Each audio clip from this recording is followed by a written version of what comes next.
حالت احرام میں اگر کوئی شکار کرے تو وہ شکار کرنا کیسا ہے؟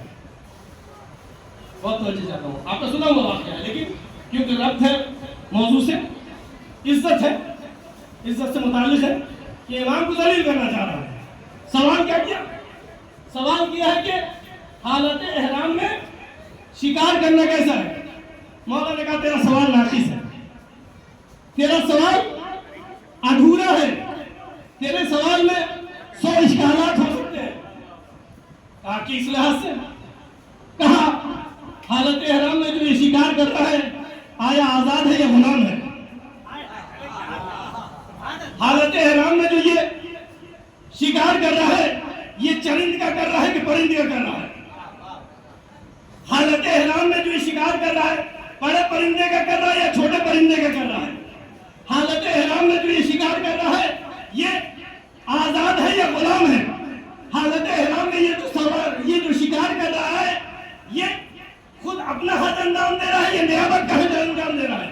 حالت احرام میں جو یہ شکار کر رہا ہے یہ جو شکار کر رہا ہے یہ خود اپنا انجام دے رہا ہے یا غیر کا انجام دے رہا ہے؟ حالت احرام میں جو یہ شکار کر رہا ہے آیا اس نے حرم کے اندر شکار کیا یا حرم کے باہر شکار کیا؟ حالت احرام میں جو یہ شکار کر رہا ہے یہ اس کا حد ہے یا عمرہ ہے؟ بہت توجہ چاہتا ہوں۔ حالت احرام میں جو یہ شکار کرنے کا ارادہ کر کے آیا ہے آیا اس نے پہلی بار یہ شکار کیا ہے یا بار بار کیا ہے؟ آیا اس نے شکار عمدن کیا ہے یا سہمت کیا ہے؟ یہ اپنے شکار پر نادم ہے یا شرمندہ؟ سوال کر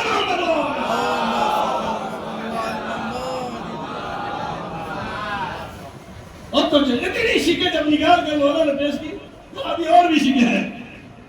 ہمارے زبان میں کہتے ہیں کہ بے ہوش ہونے سے یہ سمجھ گئے مولا اب تعجب تھا۔ اب انہوں نے کہا کہ آپ کا انتخاب بہترین انتخاب ہے، مامون صاحب آپ کا انتخاب بہترین انتخاب ہے۔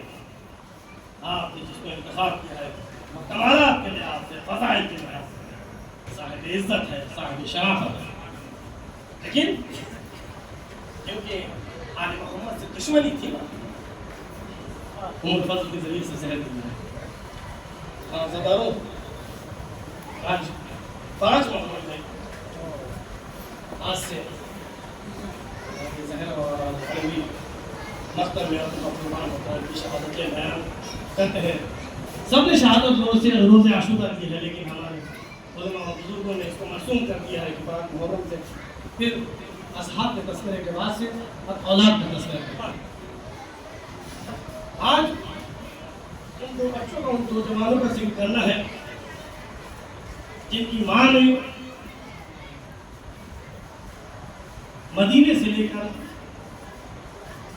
مکہ تک، مکہ سے لے کر کربلا تک انہیں دست شفقت نہیں کیا، پیار نہیں کیا۔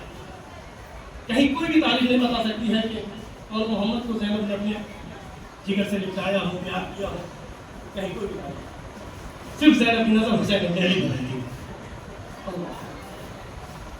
اور کوئی بھی تاریخ نہیں پیش کر سکتی ہے کہ کربلا میں شہادت تھے اور محمد کے بعد جناب زینب نے، کوئی چھوٹی بھی تاریخ نہیں کہتی ہے کہ انہوں نے اور محمد پر گریہ کیا،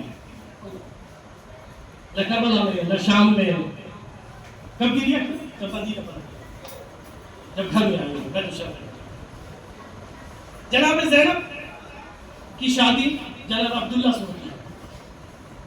عبداللہ سے شادی سے پہلے امیر کائنات نے عبداللہ کو بلایا، عبداللہ ابن جعفر ان کو بلایا۔ بلانے کے بعد کہا عبداللہ دیکھو میں اس شرط پر شادی کروں گا، اپنی بیٹی کو رخصت کروں گا کہ جب تم اس بات کو قبول کرو گے کہ جب بھی زینب حسین سے ملنا چاہے کہ تم کبھی روکو گے۔